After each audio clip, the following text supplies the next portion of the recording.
और ये हमारा विश्वास कहता है, भरोसा कहता है। ये शिव महापुराण का भरोसा और विश्वास कहता है।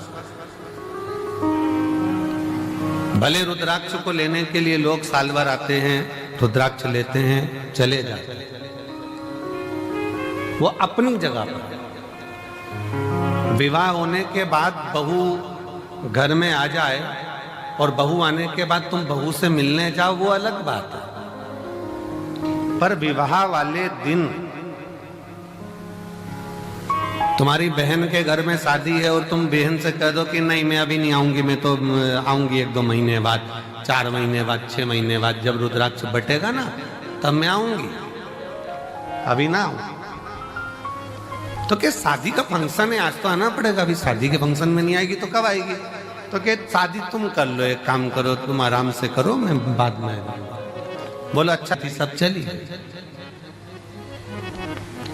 तो जो इस रुद्राक्ष महोत्सव के 7 दिन बाबा के इस धाम में आता है, कंकर शंकर पूजन करता है, प्रदोष काल की और सुबह की आरती का बाबा का दर्शन करता है, बाबा झोली पसार कर जो जाता है, अगले वर्ष वो खुद जजमान बन जाता है। इतनी कृपा शुरू कर, इतनी कृपा कर।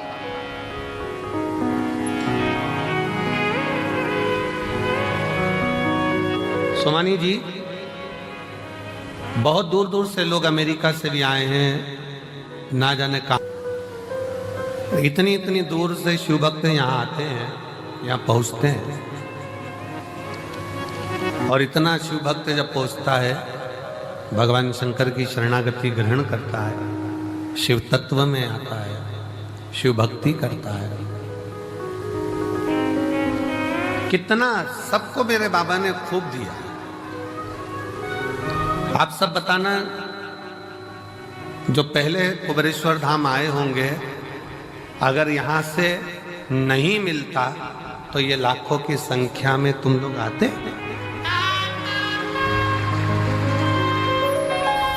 शिव ने दिया है, भगवान शंकर ने खूब तुम लोगों को दिया, इसलिए तुम गाड़ी भरा भरा कर रुद्राक्ष महोत्सव में आते हो।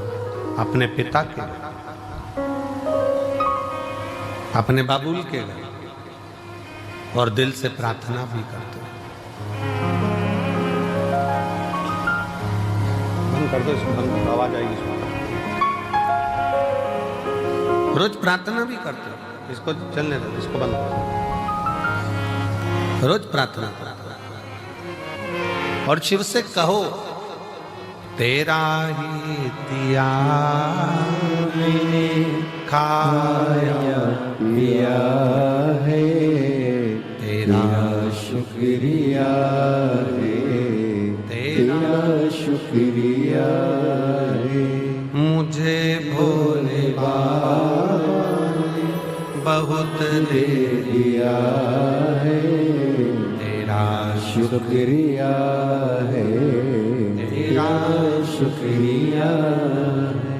ये जायदाद दी है, औलाद दी है, ये जायदाद दी है, औलाद में हर वक्त इमदाद दी है, मुसीबत में हर वक्त इमदाद दी है।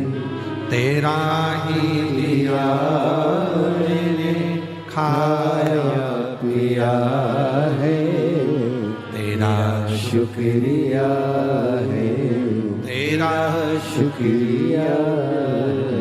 मुझे भोले बाबा ने बहुत दे दिया है, तेरा शुक्रिया है, तेरा शुक्रिया। ये उसकी कृपा से मिला।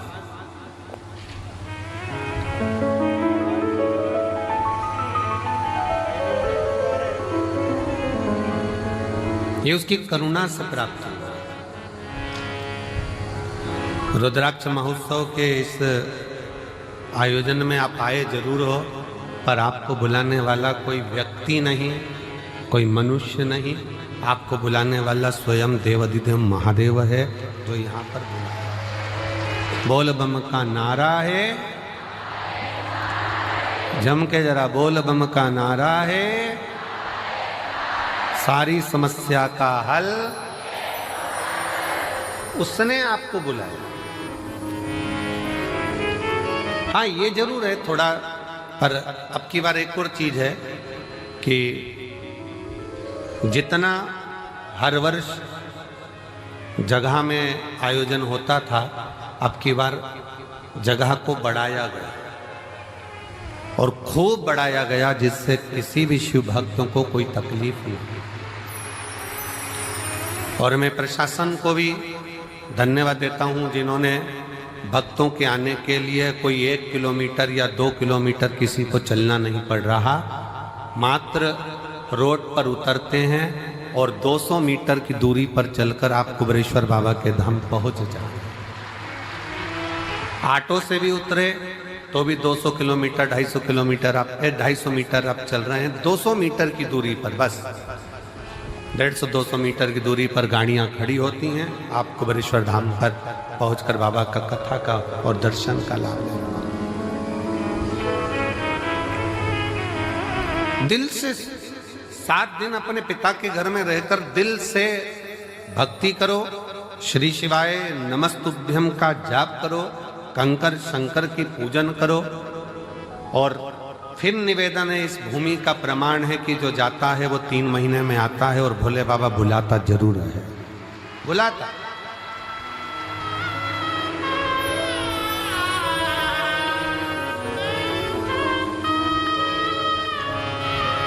लाखों की संख्या में आप लोग यहाँ पहुंचे हैं।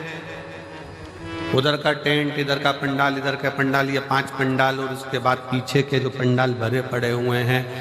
कई लोगों को जिनका नियम है अपनी झोपड़ी बनाकर, अपनी चादर लगाकर, बांबू लगाकर, अपना बनाकर रहना, भजन करना, भोजन करना, ऐसे रहते हैं जैसे हम कल्पवास करने के लिए बाबा के 12 ज्योतिर्लिंग में आकर विराजमान, भक्ति कर, भजन कर।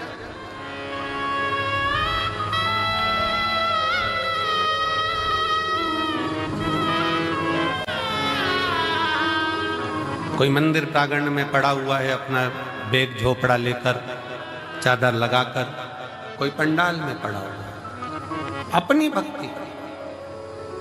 कई माताएं खड़े होकर कथा सुनती हैं, कोई प्रणाम कर कर, कोई भूखी रहे, कोई भोजन ग्रहण कर, कोई भोजन के बाद, कथा के बाद भोजन ग्रहण कर कर, सबका अपना अपना नियम होता है। रुद्राक्ष महोत्सव में जो आता, और रुद्राक्ष उत्सव का नियम है जो आया है खाली नहीं गए। 30 साल बाद भी अगर संतान नहीं हुई है और जिसने रुद्राक्ष उत्सव का 7 दिन नहीं, 5 दिन नहीं, 3 दिन भी अगर रसतत्व ग्रहण करा, किसी कंकर शंकर की भूमि पर वो रात्रि विश्राम करा, 30 साल होने के बाद भी औलाद लेकर बाबा के धाम आया। ये शिव तत्व की, ये कुबेरेश्वर धाम की रुद्राक्ष महोत्सव की महत्वता।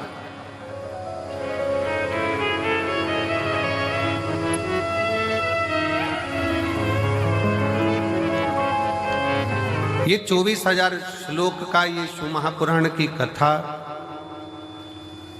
कहती है कि मानव का देह, मनुष्य का शरीर,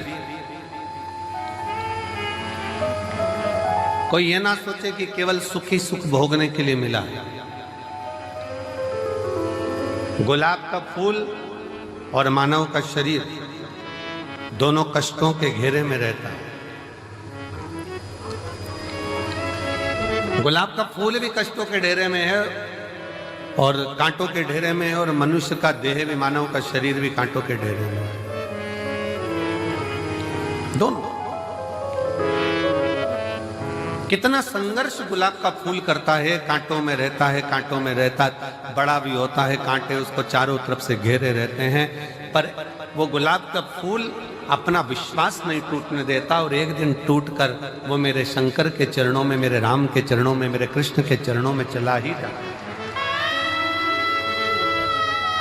वो मेरे शिव के चरणों में, मेरे राम के चरणों में, मेरे कृष्ण के चरणों में चला जाता।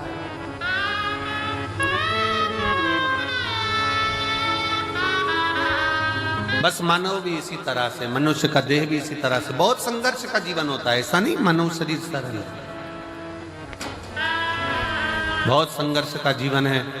आए दिन तकलीफें सामने खड़ी होती है, कष्ट सामने खड़ा होता है, दुख सामने खड़ा होता है। परिश्रम करता हुआ मनुष्य आगे बढ़ता चले जाता है अपना कर्म करते करते,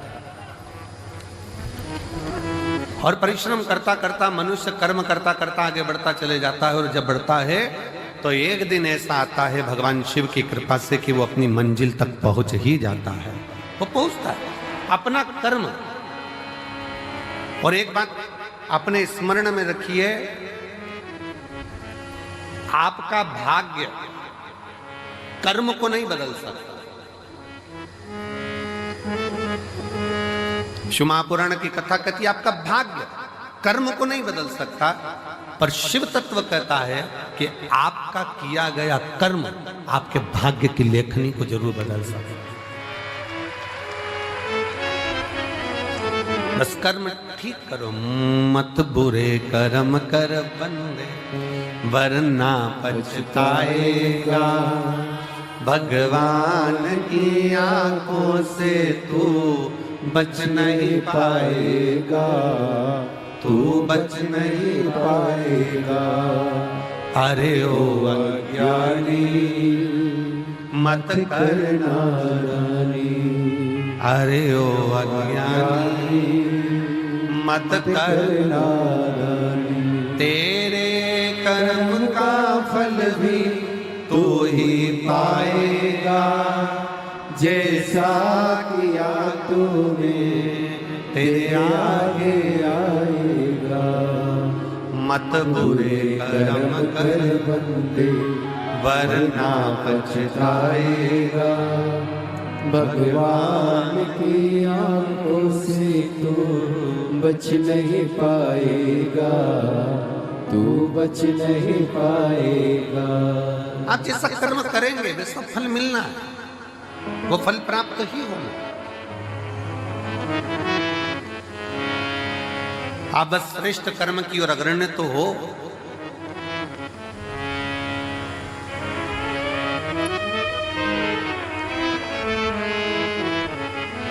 शिव महापुराण की कथा कहती है सत्य टिकता है और असत्य मिटता है। सत्य टिक जाता है, बहुत लंबा टिकेगा। आप सत्य के पथ पर चलिए, अपनी मेहनत करते हुए, अपने कर्म को करते हुए, अपनी लगनता को बढ़ाते हुए, अपनी मेहनत को बढ़ाते हुए, अपने कर्म को आगे बढ़ाते बढ़ाते बढ़ाते बढ़ाते जब अग्रण्यता में बढ़ोगे तो निश्चित है कि आपका भाग्य बदलेगा। एक बड़ा सुंदर प्रसंग है।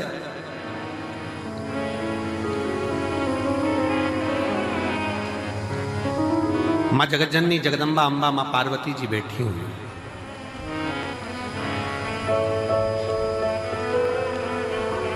और माँ अम्बा माँ जगतजननी जगदम्बा माँ पार्वती जी विराजमान है। और उसी समय पर माँ पार्वती जी के पास में दोनों बहुएं,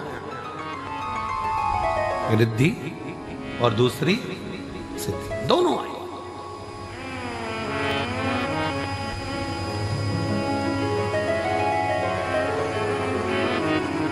दोनों बैठी, प्रणाम किया।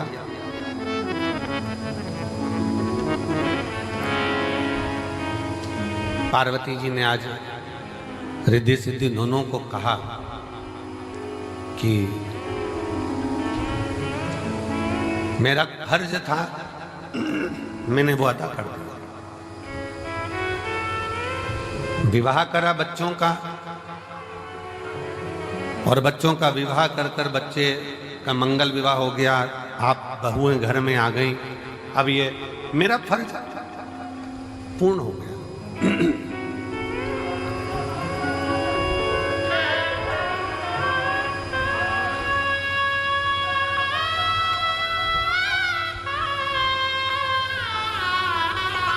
मेरा फर्ज मैंने अदा कर दिया।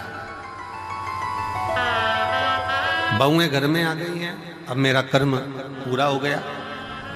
तो रिद्धि सिद्धि में से रिद्धि ने भगवान शिव जी के सम्मुख में, भगवान शंकर तो थे नहीं, माँ जगतजननी जगदम्बा पार्वती जी विराजमान थी, माँ अम्बा बैठी हुई थी, और माँ अम्बा से निवेदन करा रिद्धि मां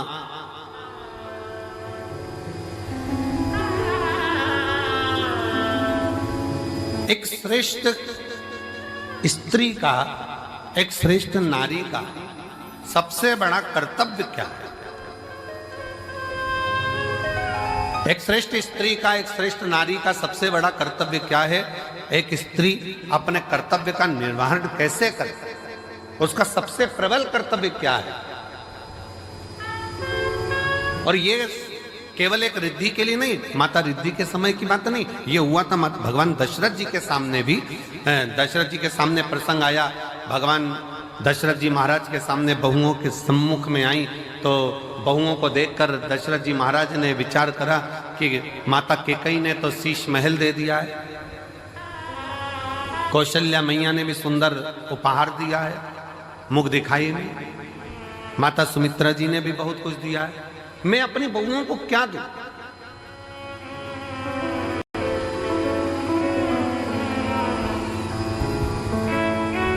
तब दशरथ बाबा ने कुछ समय के बाद एक फल मां जानकी जी की गोद में दिया और कहा इस फल से हमारे घर की माता ने उस फल के टुकड़े करे और वो फल दशरथ जी के हाथ में ले जाकर दिया।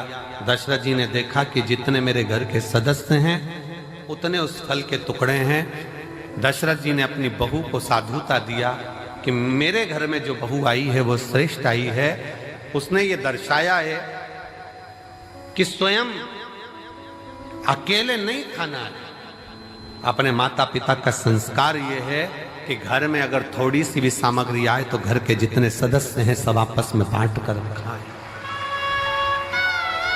सब बांट कर खाएं। हमने पहले रुद्राक्ष उत्सव में एक कथा सुनाई थी, 5 तरह के चोरों का, 6 तरह के चोरों का वर्णन करा था कि चोटे कौन कौन सी क्वालिटी के होते हैं। जिनके स्मरण में होगा उनको मालूम होगा कि चोर कितनी कितनी क्वालिटी के होते हैं, उनकी कथा हमने कही थी। दूसरे के घर में से चोरी धन उठा कर लिया है वो भी चोर है, दूसरे का पड़ा हुआ सामान उठा ले वो भी चोर है, किसी के घर में बिना पूछे घुस गया वो भी चोर है। ऐसे चोरों की अलग अलग क्वालिटियां बताई थी। उसमें एक चोट्टा और बताया था। वो कौन सा चोट्टा था? बाजार गया, खाने का सामान लाया, चुपचाप से जेब में रखा, पत्नी के कमरे में चला गया, दोनों ने मिलकर खा लिया, अपने बच्चों को दे दिया और घर में बूढ़े माँ बाप भूखे बैठे हैं, समझ लेना चोट्टा है, चोर है वो ही चोर।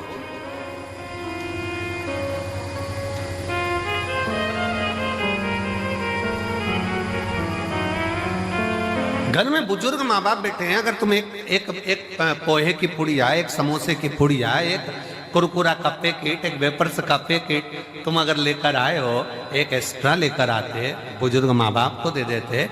शास्त्र कहता है बच्चा और बूढ़ा एक समान होता है। जितनी खाने की ललकता बच्चों में होती है उतनी ललकता बूढ़ों में भी होती है, बुजुर्ग में भी होती है।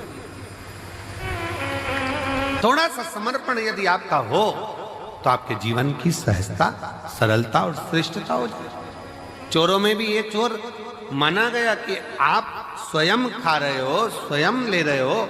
यहां तक कहता है स्वयं खा लेना सुकृति है, छुड़ा कर खा लेना विकृति है, और बांट कर खाना यह भारत देश की संस्कृति है कि हम बांट कर खा।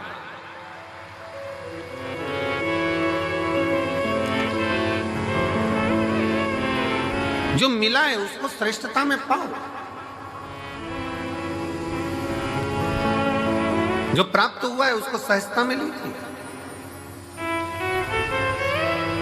और ये सीखो शिव महापुराण के श्रोताओं से, जितनी कथा वो सुनते हैं, जितनी कथा वो ग्रहण करते हैं, जितनी कथा वो लेते हैं, उसमें से कई कथा वो अपने मोहल्ले में जाकर बांटते हैं। अपने मोहल्ले में जाकर कह देते हैं, लो हमने ये सुना था, हमने ग्रहण करा था, हमने धारण करा था, हमने लिया था।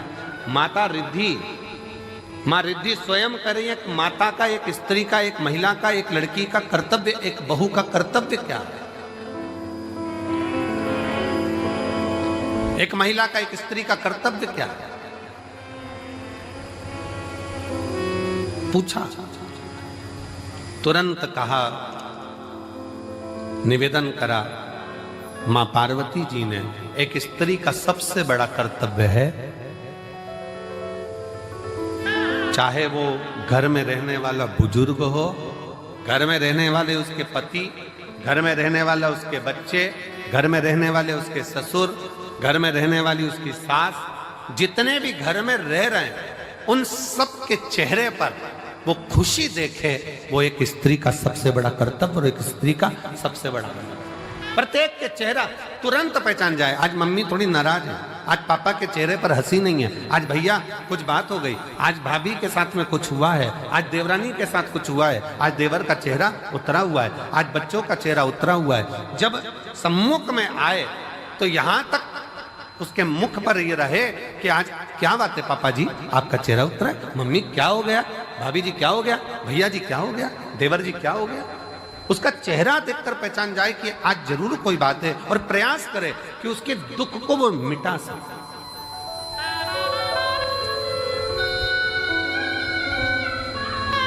एक बात बहुत अच्छे तरह से कहेंगे, आज के जमाने में भूखे को भोजन कराने वाले ढेर सारे हैं, कम है क्या? जम के बोलो जरा। आज के जमाने में भूखे को भोजन कराने वाले बहुत सारे हैं, पर आज के जमाने में जो भूखा है, जो भूखा रहता है, उसको कमाने का तरीका सिखाने वाले कम है। भूखे को भोजन देने वाले बहुत सारे मिलेंगे और कहेंगे हम इनको भोजन करा देंगे, हम इनको लंगर करा देंगे, हम इनको भंडारा करा देंगे, ये भोजन करें, ये भोजन ग्रहण करें। पर अपने भीतर एक बात उतार कर रखिए कि किसी को भोजन करा रहे हो वो आपकी दया है, आपकी श्रेष्ठता है, भगवान की कृपा है, भोलेनाथ की करुणा है, पर उसके